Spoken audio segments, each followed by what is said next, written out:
Welcome back, everyone, for our final fireside of day one on Sustainability Live London 2023 here on stage 2. This is one I've been very much looking forward to because of the, I think, the depth we're going to go into on some of the subjects here, and the fact that when Freddie arrived, he actually asked whether we got whiskey during this particular fireside. It's an approach. I'm not going to stop it. Anyway, a very warm welcome to Frederick Duffield, Global Head of Corporate Affairs at Oritain. So let's dig into this a little bit further just to make sure everyone knows where we're starting. The space that you guys work in, what do you do? How do you go about doing it? And then we'll crack on to the actual sustainability angle of that. He promised me I wouldn't tell about the whiskey. So there we go. Well, good afternoon, Neil, and good afternoon, everyone in the room. And also, I know that there are people joining remotely, so lovely to see so many of you here. And there's no fire as well, which is great on the hottest day of the year, which we've chosen to do this panel. So Oritain is a little bit of a special company, which you would expect me to say. And where we fit into the sustainability mix is that we are able to take something that's notoriously difficult, which is forensic science, something that you would normally see in the criminal laboratories of the FBI or the Home Office here in the UK.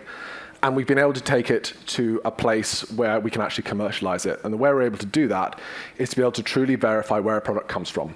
So whether that be on coffee, which probably a lot of us have had a bit today, I know I have, cotton, cocoa, fiber, palm oil, we can take physical samples of those products.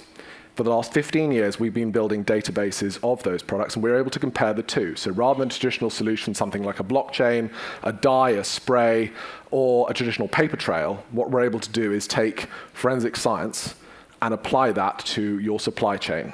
And that means that you can truly verify where your suppliers are coming from. You're no longer trusting, but in the words of Reagan, you're trusting, but you're verifying. And what that means is for one of three things. The first is that it means from a regulatory perspective, you're able to abide by the regulations of countries that you operate in. The second is from fraud. Many of you in this room will be able to know that fraud is a huge problem across multiple industries. And the last, of course, is ESG requirements. If we look at the ESG requirements that many companies have, many investors have, increasingly, it's not an option anymore. You have to do it. And Neil, I wonder if I could just pull up, just to show a little bit of context. Kieran, could we put up the one slider I have? It's not a black screen, ladies and gentlemen, I promise. Whilst he's explaining that, the reason I want to show this is it's the isotopic analysis that we use at Oritain to be able to truly verify where a product comes from. And in a minute, what we should be able to see, this is famous last words when the tech works, is a little hologram. Always helps. In that case, I think, Neil, what we'll do is, whilst this is working, I'm sure Kieran's working hard and probably using some fruity language at the back to try and figure it out. But in a moment, we'll pull that up and show you just a little bit in real life what the breakdowns are between 4 different countries. But back to you. Yeah, because what I was going to say is you were picking out various products there, coffee, palm oil, and so on. If you were drawing up a list of things that can potentially be contentious, difficult, hard to trace, coming from parts of the world where there might potentially be concerns sometimes about the location or the way it's being produced, without wanting to make sweeping generalizations, of which I appreciate I just have. How do you actually go about that process? How does the process work from start to finish? Does the supplier come to you? Does the vendor come? How does it work? Well, I mean, since 2008, our CEO has been instrumental in building the databases for this. We've often claimed that we've been in the wrong time for about 13 years, and now we're actually coming to the right time for the last 2 or 3. The way it normally works, Neil, is that over the last decade or 2, we've been building physical databases. So we've been able to obtain physical samples from 95% of the world's cotton, just to give you one statistic. What that's able to do is that we have a data-driven insights approach. So what our clients will then do, and most of our clients come to us, we don't often go out and fix this, which is really, really interesting to hear. And they will come to us and say, we would like you to truly help us understand our cotton supply chain, which is highly complicated, it's highly diverse, or our cotton or our coffee. And what we're then able to do is work with them independently, third party, so we're not as part of your supply chain, we're an independent third party. And what that means is you can obtain chain of custody, so you get real certainty on it. And the technology is so powerful, it needs something, for the lawyers in the room, you'll recognize this phrase, the Dubert standard, or the Dubert criteria, which means it can be used in a court of law. And what that enables is, thank you, Kieran, fantastic. Oh, got a thumbs up at the back. Probably blood pressure's gone down a bit, which is great. Which brings me to my point here. So what we can see, ladies and gentlemen, here is a lovely hologram hologram, thanks to my marketing team, I could never have put this together. And what that is 4 different countries there. We've got Australia, Egypt, India, and then Sub-Saharan Africa as a region. What that's able to do is, if you look, they're obviously very, very different. That's the kind of differential that we'll be able to say. So, for example, we can prove that your Egyptian cotton sheets come from Egypt, rather than a claimed origin where they're not. So it disproves a negative and it can prove a positive, which I find quite interesting. And also, for me, it gives a real visual representation of the kind of technology that Oritain uses, something really quite complicated in the forensic science space, and brings it into a life where even non-scientists like me. Have there been particular success stories you have where there has been concern about a certain product or area? Obviously, I'm sure there's plenty of names you can't name, but I won't push you on those. But have there been success stories? I think for me, certainly I would draw on cotton. Thank you for not forcing me to name clients here. I'll be grateful for that. For us, cotton has always been a really exciting and really interesting area. I think you mentioned from a regulatory space, particularly since 2019 and 2020, when the US introduced the ULFPA, the Uyghur Forced Labor Prevention Act. We've had several clients who've come to us in a really positive light to say, we want to make sure that, to come back to the adage of trust but verify, that our supply chains are robust and they are where we're proving them to be. So from a cotton perspective, that's been a really exciting one, and the number of success stories and percentages have dropped from double digit right the way down to almost single digit, barely statistically viable, and that's really exciting. We also find, particularly for those of you who are wine drinkers in the room, I do count myself as one, not after this, I promise, but we found that particularly for a little company in New Zealand, something like Pyramid Valley, which we work with a lot, they've been able to verify where exactly, pinpoint down in New Zealand where our home base is, where their wine has come from. And if you're charging a premium product, that's such a fundamentally important thing. So for me, cotton is one, but a little less sort of politically contentious is also wine with Pyramid Valley. When you're actually going through we started on touching this before the hologram appeared. When you're actually going through the physical process of validating these things, how on earth does it work to actually be able to get that form of data? Let's dig into the science of it a little bit, because I find that fascinating. Sure. So if effectively every product, guys, we probably can take that hologram down now. I mean, just, obviously Kieran's worked very hard to get it up. So oh God, replaced by my photo. Oh, it's even worse. So the way that it works is that if you think of the cotton shirt that I'm wearing today, the cotton within that shirt has a unique chemical signature. That's based on a couple of things. That's based on the region it's grown, the topography of the land, the water that it's gone onto, the sunshine, the soil. It is unique. And as I showed from that hologram a little bit earlier, it is unique to that particular region. And in many cases, it's not just the region, it's the country. And in many cases, our data is good enough that we can pinpoint it right the way down to a particular field. And what that enables us to do is compare it. When a client comes to us and says, can you help us map our supply chain? We can then map it to compare the two. And we can say, absolutely, you're absolutely right. Your Egyptian cotton sheets, for example, are where they say they're from. Or actually, you may have a problem here. And what we work with our clients calmly, discreetly over a long period of time is to say, understand the problem, mitigate the risk, and protect your reputation. That, to me, when it comes from a regulatory space, when it comes from an investor perspective, and ultimately the end user, because many of you in this room, as I'm sure myself are making good, conscious buying decisions. You want to know where your products come from. And if you don't have real certainty, then how can you make good choices? Because people say about when negative stories come out about things being made in factories where they probably shouldn't be, or using materials that they weren't expecting to be. The reputational damage on that is extraordinary. Yeah. I think everyone in the room could just name several different brands off the top of their heads that will be tarnished because of particular stories over the years.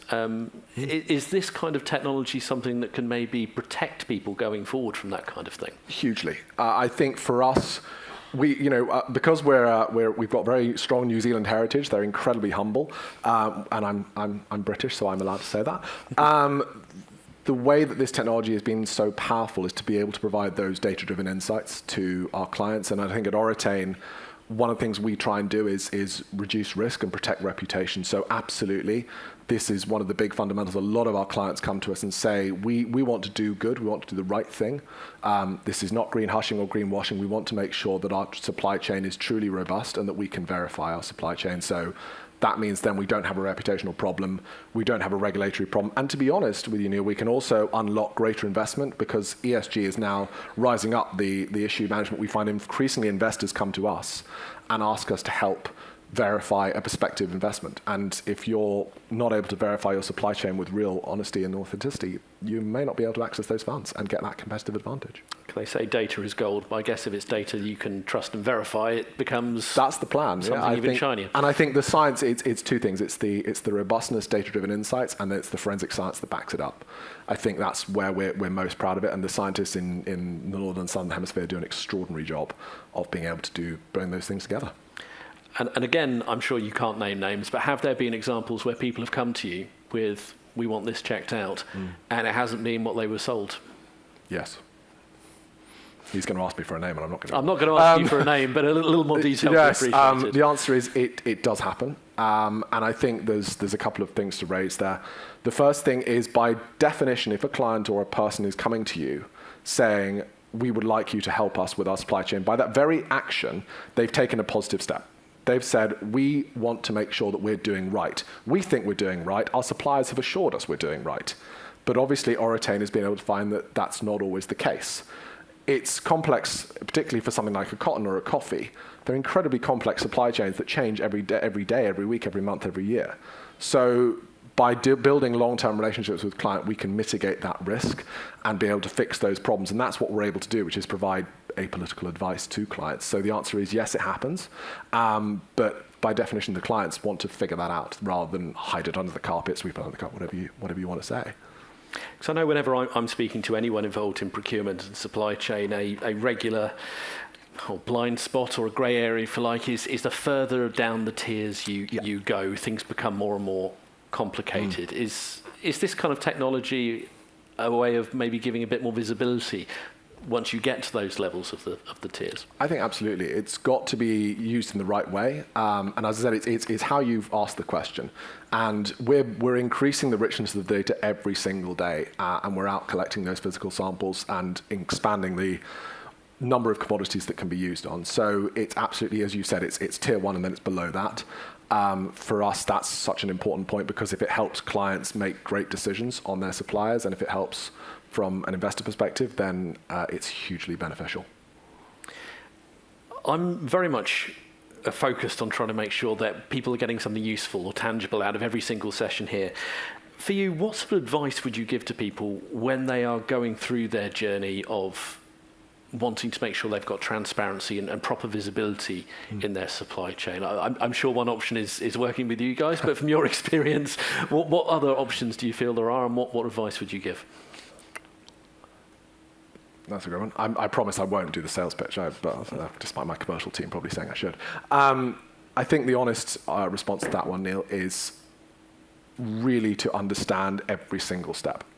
Make those conversations a top priority. Don't leave it to a wing and a prayer. It will come back to bite you if you do. It's not a nice to have, it is a fundamental reputational risk. And I think you've illustrated it in your earlier remarks, which says if you want the name of your brand splattered across a tier one media publication with the words forced labour or fraud, many of us in the UK will know, whether it be the recent meat scandals, whether it be brands that have been tainted by forced labour, it will happen. So don't wait, have the conversation. Yes, have it with an Oritain, have it with an expert in the field that can give you apolitical, clear, independent advice. And I think what that also shows to regulators is you've taken every possible step to truly verify your supply chain, and that is the name of the game. Is it a one-off? Should people continue to do it? Should they stay on top of that? Or should they feel, well, I've checked it once and everything's fine? I mean, I would always say, and the reason we have mostly 3-year minimum relationships with our clients is for exact reason that I've said, is that supply chains, particularly for the most complicated sectors, are changing every single day. And that's fine. That's part of modern commerce, part of modern business. But if you do it at a moment in time, that's no longer good enough. It's certainly not good enough for a regulator. You have to continuously keep on top of it as your supply chain evolves. And it's about making a good business decision to reduce your risk, because ultimately, if that does not happen on your chief legal officer, your CFO, your chief reputational officer, that's going to be a big red flashing light. So keep on top of it, and it then means that you can sort any problems that arise before they become public. because journalists are very smart. They will be able to find this stuff out. Well, I don't know. I am a trained journalist, so I would like to contest that, to be honest. But when we're looking at the actual technology here, which I find fascinating, is that a potential valuable marketing point? But if people are trying to sell a premium product, to actually say, look, we have the proof that this is what we say it is. Have you experienced that being done? Absolutely. And as I said with fine wine, ultimately that's something that experiences fraud. But at the same time, it also, as you said, it proves a positive. It proves that high-quality Egyptian cotton sheets are from the place they are, or that the beautiful Loch Duart salmon is from Scotland. It's not been adulterated with anything else. And many of us will remember, even the last few months, major retailers in this country had a problem with meat fraud. So we've worked incredibly hard with someone like the Meat Association of Wales, which produces fantastic Welsh lamb, Welsh beef, to be able to demonstrate, as you said, that it is exactly what consumers want. Because ultimately, particularly as cost of living is something at top of mind of industry and of consumers, it's something that if they are going to spend on a premium product, they want to make sure that premium product is what they're paying for. So it's something that at Oritain, many of our clients do come to us. It's not just fraud, it's not just from ESG, and it's not just invest, it's also from being able to demonstrate quality. Because it is very exciting technology, but what's the future of it? What are the next steps?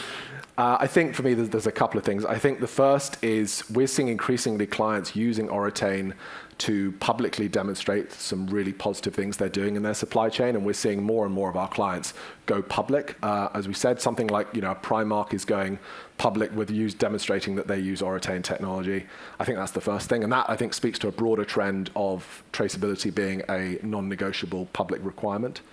I think for me, the second thing of the technology is it's so exciting for me as to where you can use that technology. We've talked a little bit about cotton and coffee and cocoa, but actually it's also broader commodities. So where we can apply that incredible forensic science that meets such a high criteria, something like the Dubert criteria, to me, that's where it's really, really exciting. And I think, Oritain, we've pretty much doubled in size every year for the last 4 years.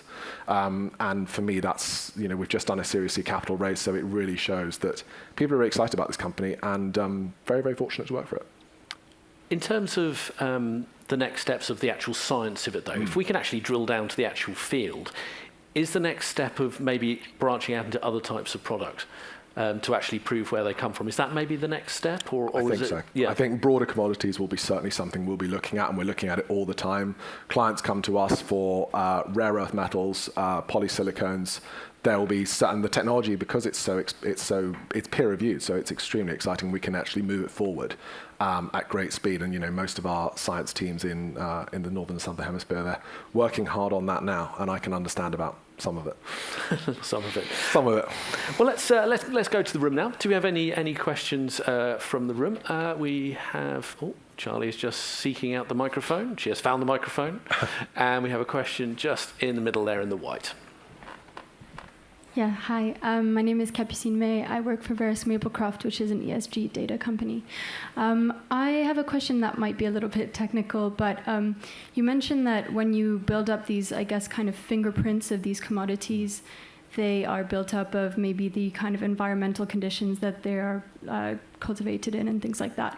But as we know, those conditions are changing quite rapidly with climate change and with pollution and things like that. So is there any... I guess, is there a chance that those records that you're building up would be outdated at some point, or do we have a kind of time frame for, what the kind of time frame for those fingerprints would be? Sure. It's a fascinating question. It's something that we're at Oritain extremely aware of, is that, as you said, it's those physical samples. So there's two parts to your question. I'll probably not be able to get too much technicalities around the time frame, but happy to pick that up offline. I think what I would say is that we constantly monitor and update those physical samples, and I think the second part of the answer is that we also overlay a range of other factors on top, so it's not just one element, so you're not having one point of failure, it's multiple. But you're absolutely right, it's something that we constantly have to do, and it comes back to the Oritain point, which is if you rely on data-driven insights and forensic science, you've got to make sure both those things are in top physical shape to be able to do the job. Thank you. Any further questions? Oh, sorry, just on the far end. I can't see the lights either. So Apologies, you are hidden in the stage lights. Sorry. Hi. Sorry in advance for my language, but I wanted to know, because you just talked about how relatable your company is about geography and provenance, but I wanted to know if you can also add the criteria of human rights and like other criteria that demands a reliable sustainability tracking besides geography. Do you have these kinds of criteria to offer to your clients so they can choose with enlightenment their suppliers? It's a great question. So the fundamental uniqueness of Oritain is that we do focus very much on where a product has come from in terms of geographic location. Now, I'm not going to get into what our clients do with that information, because obviously that's for them to speak to, but it's absolutely wouldn't be too far to say that many clients will understand that if their products come from certain regions, then they can make those judgments themselves. But for us, what we always provide at Oritain is apolitical advice on a particular area where that product has come from. If, however, clients wish to do that, then of course that is something that they would be able to do. But I completely take your point. That is something that, if you're looking at a broader ESG trend, one of those pieces is definitely the topics you've raised there. I guess it gives them the ammunition to be able to explore further. If Absolutely, and I think that's something, we give them the data and the advice and the counsel, and then they can make those issues themselves. As you said, it's a part of a broader thing. I think for me, Oritain is a particular solution to a particular problem as part of a broader mix, and I think there is no silver bullet here. And I think companies, yes, it's complicated at times, but companies have to make real time and investment. I think, as we spoke of earlier, it's you've got to look at multiple things. Okay, and I think we had one final question just on the far end there. Robert John, Terraform Solutions. I have a question on how you effectively scale the part of your service where you do take the physical samples from all around the world. Is it that you send your people every time, or do you also use local help in the forensics? It's a really interesting one, Robert. So there's a couple of areas there, and the one caveat I would make is that at Oritain we are ferociously protective of our people, which I'm sure, given the areas of geopolitical risk we operate in, I'm sure you can understand there are a couple of things I won't be able to go into and how we collect those physical samples. But what I can say is, to maintain chain of custody for the samples we create from clients, we always look to do that ourselves and with trusted third parties that we look and vet. But in terms of how we collect some of the physical samples and how we expand that data, that's something I wouldn't be able to get into for obvious, and hopefully you'll understand reasons for that one. Okay. Thank you very much indeed. Thank you very much for your questions, everybody. And Freddie, thank you very much for joining us. Really enjoyed your company. Thank you very much indeed.